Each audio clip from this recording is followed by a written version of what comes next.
Hello friends, आज मैं 65वीं BPSC 2020 का जीएस पेपर 2 का क्वेश्चन लेकर आया हूँ। यह क्वेश्चन साइंस एंड टेक्नोलॉजी से है, मतलब विज्ञान और प्रौद्योगिकी। क्वेश्चन है, कोविड-19 की स्थिति के कारण उत्पन्न हुई नौकरियों पर संकट की स्थिति को नियंत्रित करने तथा राष्ट्र के विकास की गति को बनाए रखने के लिए विज्ञान और प्रौद्योगिकी क्या भूमिका निभा सकते हैं, इस पर विस्तार से चर्चा कीजिए। तो फ्रेंड्स, इसका उत्तर लिखने से पहले हम लोग क्वेश्चन को भली भांति समझेंगे कि क्वेश्चन क्या कहना चाहता है। इस क्वेश्चन में कहा कि अभी भी कोरोना का पेंडेमिक है। ये 2020 का क्वेश्चन है। कोरोना का पेंडेमिक है, तो उसमें क्या हुआ कि बहुत लॉकडाउन लग गया। लॉकडाउन लगने से क्या हुआ, बहुत सारे लोगों की नौकरियां चली गई। तो उसमें विज्ञान एंड टेक्नोलॉजी, मतलब साइंस एंड टेक्नोलॉजी है, वो कहाँ तक, किस हद तक हम उसको नौकरियां दिलाने में, राष्ट्र के विकास में कहाँ तक उसको मदद कर सकते हैं, उस पर चर्चा करना है। तो फ्रेंड्स, हम लोगों को इसमें क्या क्या लिख सकते हैं। सबसे पहले कि इसमें क्या होता है कि जैसे कि लॉकडाउन लगा तो बहुत सारे जो मल्टीनेशनल कंपनीज़ है, जो इस्टेब्लिश्ड कंपनी है, उनके पास क्या है, साइंस एंड टेक्नोलॉजी है, जिस वजह से वहाँ क्या हो रहा है कि वो वर्क टू होम कर रहा है, मतलब घर बैठ के भी कार्य कर रहे हैं। लेकिन बहुत सारे ऐसे क्षेत्र हैं जो असंगठित हैं, तो बहुत सारी परेशानियाँ देखने को मिलती है। तो हम लोग पहले उस पर भी चर्चा करेंगे। सबसे पहले हम लोग चर्चा करेंगे, थोड़ा सा अपना रिकॉर्ड आंकड़ा निकाल देंगे कि CMIE जो होता है, जो रिपोर्ट के मुताबिक क्या क्या आंकड़े हैं, उसके बारे में चर्चा करेंगे। फिर चर्चा करेंगे कि कोविड-19 में ये कहाँ, किस किस क्षेत्र में मदद कर रहा है और किस प्रकार से देश के विकास पे कार्य कर रहा है, उस पर भी चर्चा करेंगे। तो फ्रेंड्स, शुरू करते हैं आज का उत्तर लेखन। Centre for monitoring Indian economy CMIA के आंकड़ों के अनुसार अप्रैल माह में मासिक बेरोजगारी दर, मार्च की मासिक बेरोजगारी दर 8.74% से बढ़कर 23.52% हो गई थी। तो फ्रेंड, जैसे है कि centre for monitoring Indian economy, यह क्या है कि भारतीय अर्थव्यवस्था के लिए निगरानी, तो ये एक रिपोर्ट जारी करता है जिसमें आंकड़ा देखता है कि कितने बेरोजगारी दर बढ़े, कहाँ कहाँ हुए। तो ये पहला जो माह निकला, अप्रैल माह और मई माह का जब हम लोग एनालिसिस किए, उसमें जो आंकड़ा देखा गया, तो उसमें देखा गया कि वहाँ से क्या हो रहा, बढ़ रहा है। उसमें क्या हो रहा है कि बेरोजगारी दर बहुत ही तेज़ी से बढ़ रहा है। तो कोरोना संकट के मध्य मई में बेरोजगारी दर में एकाएक बढ़ाकर 27.11% कर दिया गया, जो लॉकडाउन के प्रारंभ के 7% की वृद्धि दर्शाता है। तो हमने क्या बोला कि मार्च तक 8.74 ही था, फिर क्या हुआ, अप्रैल में 23 हो गया और फिर मई जैसे या 27 हो गया। तो मतलब क्या हुआ, 7% का छलांग लग रहा है। तो ये बहुत ज़्यादा बढ़ रहा है। क्यों बढ़ रहा है? क्योंकि मंदी का शिकार हो रहा है। इसके अनुसार शहरी क्षेत्रों में ग्रामीण क्षेत्रों की तुलना में बेरोजगारी दर अधिक था। तो फ्रेंड, जैसा कि लॉकडाउन हमेशा शहर के क्षेत्रों में लगता है, गांव के क्षेत्र में क्या लगेगा, वहाँ पे तो हरियाली ही हरियाली है। तो शहर के क्षेत्रों में ज़्यादा लॉकडाउन लगा, इस तरह से ज़्यादा बेरोजगारी दर कहाँ पर देखने को मिला, हम लोग को शहरों में मिला। इस महामारी का प्रभाव अर्थव्यवस्था के लगभग हर क्षेत्र पर पड़ा, परंतु सबसे ज़्यादा प्रभाव असंगठित क्षेत्रों पर पड़ा, जिसका देश के रोजगार में हिस्सा लगभग 94% है। तो फ्रेंड, जैसा कि हमने पहले भी चर्चा किया कि जो अर्थव्यवस्था, जो स्किल्ड है, जो स्टेब्लिश्ड है, जो पहले से अच्छे स्तर पे पहुंचा हुआ, तो उसे कोई दिक्कत नहीं है। लेकिन भारत में 94% ऐसे लोग हैं जो असंगठित हैं, तो उन पे सीधा प्रभाव देखने को पड़ा। जब ये कोरोना महामारी आया तो उस पर सीधा प्रभाव पड़ा। दिल्ली, मुंबई जैसे महानगरों से पलायन ने इसकी पुष्टि की तथा MSMI उद्योग हो या बहुराष्ट्रीय कंपनियां, सभी ने लॉकडाउन के कारण अपने कर्मचारियों को या तो घर से काम करने का विकल्प दिया या उन्हें काम से छुट्टी दे दी गई। इससे उनके रोजगार पर गहरा संकट छा गया। तो फ्रेंड, जैसा कि जानते हैं, जैसे दिल्ली हो, मुंबई हो, कलकत्ता हो, चाहे आप पटना का बात करें, आगरा का बात करें, तो ये जो बड़े बड़े शहर हैं जहाँ पे विभिन्न क्षेत्रों से वहाँ पे लोग काम के लिए जाते हैं। तो क्या होगा कि लॉकडाउन लग गया, कोई काम ही नहीं चल रहा है, तो कोई कंपनी आपको बैठा के तो पैसे देगी नहीं, वो आपसे काम करवाएगी तो पैसे देगी। तो उसके पास दो विकल्प थे, जो स्किल्ड थे, जो अच्छे स्तर पे थे, तो क्या हुआ कि उनको वर्क टू होम मतलब घर से काम करिए का विकल्प मिला। लेकिन जो अनस्किल्ड थे, जो असंगठित थे, जो उन्हें सिर्फ मैन फोर्स करते थे, मतलब कि मैन पावर पे काम करते थे, तो उनका क्या हुआ कि उन्हें छुट्टी मिल गई, जिस वजह से डायरेक्ट उसके रोजगार पे संकट पड़ा। इसके अलावा अर्थव्यवस्था के हर क्षेत्र में गतिविधियां धीमी हो गई, जिससे देश के विकास दर ऋणात्मक करीब -24% पहुंच गया। तो क्या हुआ कि फ्रेंड्स, इसमें क्या हुआ कि देश की जो आर्थिक स्थिति है डगमगा गई, वह धीरे धीरे घटते गया और नीचे आ गया। इन सभी समस्याओं से निपटने में विज्ञान और प्रौद्योगिकी ने महत्वपूर्ण भूमिका निभाई। तो बस इसमें जो एक साइंस और टेक्नोलॉजी है, जो विज्ञान और प्रौद्योगिकी है, वो जैसे कि लक्ष्मण के लिए संजीवनी की बूटी, हनुमान ने संजीवनी की बूटी ला के दिया, उसी प्रकार इस कोरोना पैंडेमिक में, इस कोरोना महामारी में विज्ञान और प्रौद्योगिकी बहुत अपना अहम भूमिका निभाई। परंतु यह सिर्फ रोजगार के एक छोटे से वर्ग तक सीमित रहा, जैसे कार्यालयीन कार्य जो इंटरनेट की सहायता से संभव हो।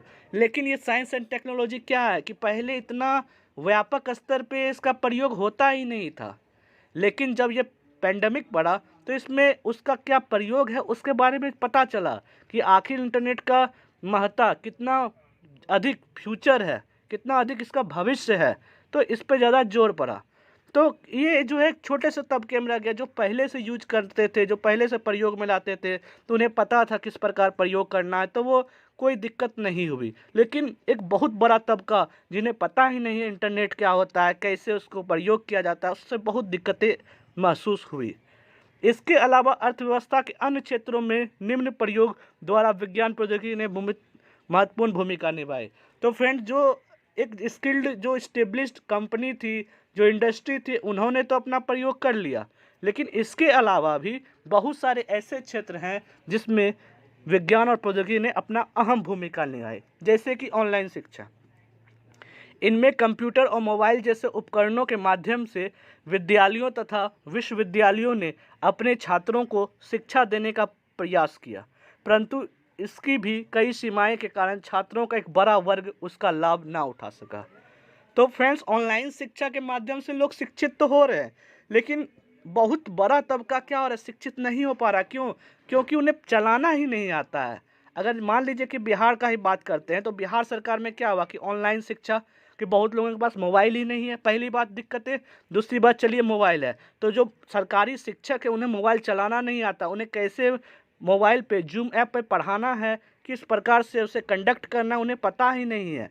तीसरी प्रॉब्लम है कि जो बच्चे हैं या उनके अभिभावक हैं, उन्हें भी नहीं पता है कि किस प्रकार से किया जाए।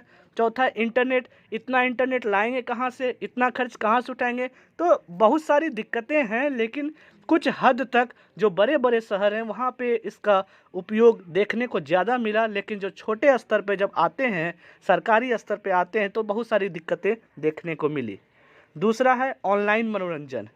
तो फ्रेंड्स, इसमें क्या है कि इस समय लोगों के अवसाद को कम करने में OTT प्लेटफॉर्म ने महत्वपूर्ण भूमिका निभाई, जिससे इनके कारोबारों में अत्यधिक वृद्धि दर्ज हुई।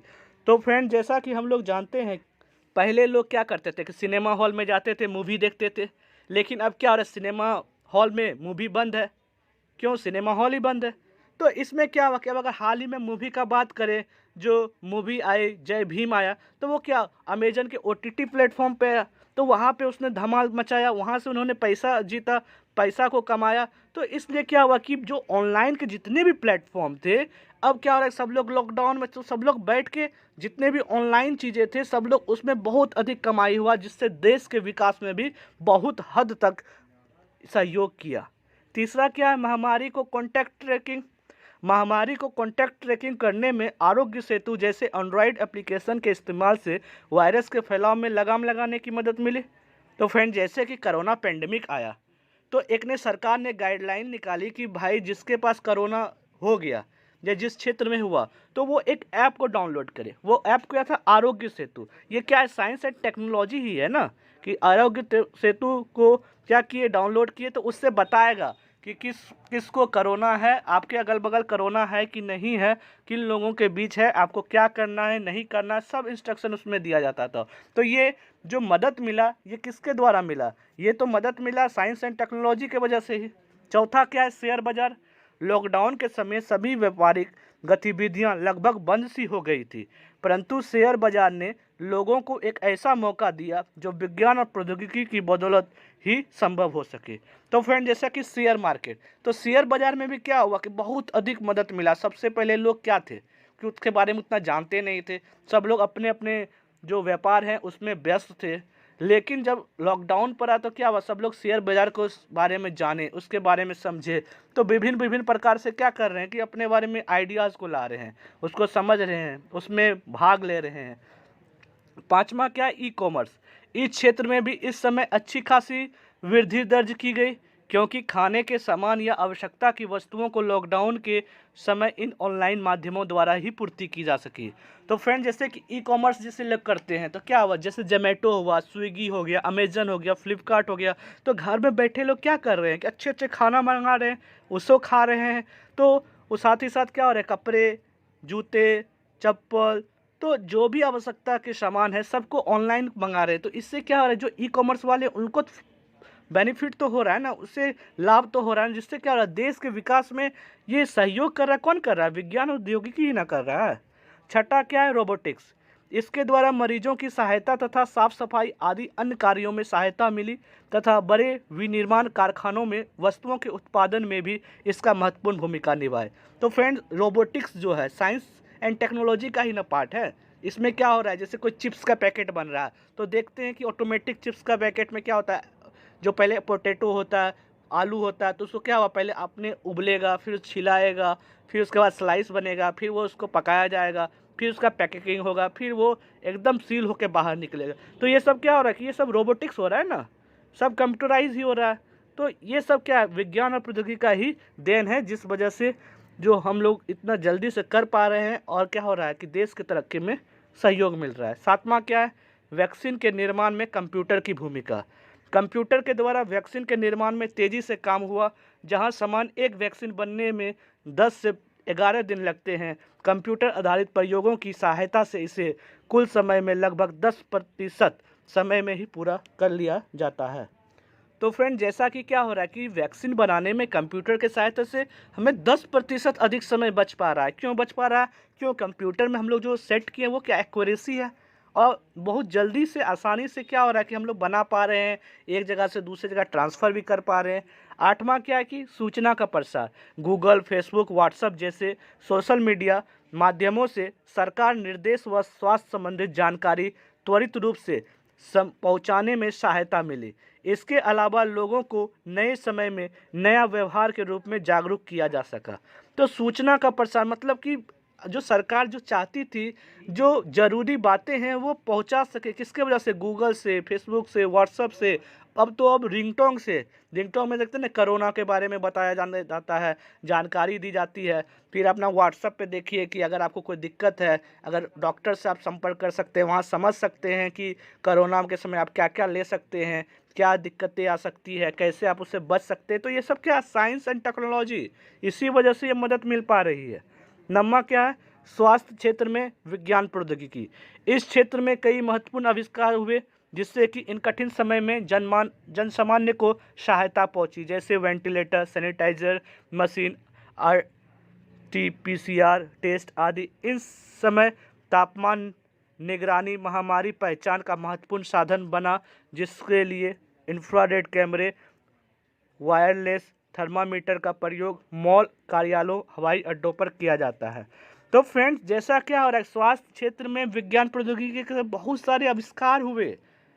पहले लोग नहीं जानते थे सैनिटाइजर क्या होते, बहुत कम लोग जानते थे सैनिटाइजर क्या होता है, तो उसके बारे में जाने। वेंटिलेटर बना, और सबसे ज़्यादा जो यूज होता है वो तापमान निगरानी, मतलब कि टेम्परेचर मॉनिटरिंग, जिससे आप जाके पता करता है कि भाई ये सटीक में कि तुरंत में कि हर जगह आप देखते होंगे मॉल में, सिनेमा हॉल में या एयरपोर्ट में आपका टेम्परेचर, आपके बॉडी का तापमान को चेक करेगा। अगर तापमान ज़्यादा होगा तो क्या कहेगा कि आप कोरोना जांच करवाइए, तो ये तुरंत में है। तो ये सब से क्या हुआ, आविष्कार हो, ये सब क्या है, विज्ञान और प्रौद्योगिकी का ही क्षेत्र है, जिसमें क्या हुआ, अब ये सब का आविष्कार हुआ, सब लोग खरीदे, तो इससे क्या हो रहा कि लोगों को नौकरियां मिली, साथ ही साथ क्या हुआ, देश को तरक्की मिला, उनके जीडीपी में भी मदद मिला। अब इसके अलावा विज्ञान प्रौद्योगिकी की इस महामारी में इस्तेमाल द्वारा यह साबित किया गया कि यह नवाचार एक समयबद्ध, व्यवस्थित और शांत तरीके से महामारी की रोकथाम व देश की अर्थव्यवस्था को कुछ हद तक बचाने में सहायक साबित हुआ। कैसे साबित हुआ, तो बहुत सारे मदद तो मिले ना। मैंने 9 पॉइंट बताए, ऐसे बहुत सारे जो पॉइंट है, उतने बिंदुएं हैं जिसको आपको पता है कि क्या पता है, इसमें पता है कि किस प्रकार विज्ञान और प्रौद्योगिकी ने क्या एकदम संजीवनी बूटी का काम किया और पुनः लक्ष्मण को जीवित, देश के अर्थव्यवस्था को पुनः विकसित करने में बहुत बड़ा सहयोग हुआ। प्रौद्योगिकी में उन्नति लगातार प्रगति कर रही है, यह निस्संदेह तेजी से बढ़ता रहेगा। हमें इस तेजी से बदलती प्रौद्योगिकी के लिए अपने आप को अनुकूल बनाना होगा और बेहतर तैयारी के लिए प्रौद्योगिकी प्रणालियों के निर्माण में सहयोग और निवेश करना जरूर होगा। तो फ्रेंड, जैसा कि हम जानते हैं कि साइंस एंड टेक्नोलॉजी जो विज्ञान प्रौद्योगिकी है, ये इसका भविष्य है। तो इसमें क्या सरकार को भी और हम लोगों को भी इस पे ध्यान देना होगा, इस पे निवेश करना पड़ेगा, इसमें तैयारी करना पड़ेगा, जिस वजह से क्या होगा कि हम आने वाले समय में देश, जो बड़े बड़े देश है, चाहे चीन हो, रसिया हो, जापान हो, अमेरिका हो, इजराइल हो, तो इन लोगों के साथ हाथ में हाथ, आँख में आँख मिला के बात कर सके और साइंस एंड टेक्नोलॉजी, विज्ञान प्रौद्योगिकी में हम लोग भी एक जो चमत्कार होता है उसको हम कर सके। तो फ्रेंड्स, इस क्वेश्चन में हम लोगों ने भली भांति समझ लिया कि जो विज्ञान प्रौद्योगिकी है कोरोना के समय में किस प्रकार से नौकरी देने का कार्य किया, साथ ही साथ देश के तरक्की में किस प्रकार से मदद किया। तो फ्रेंड्स, अब मिलते हैं अगले वीडियो के साथ, तब तक के लिए thank you and have a nice day.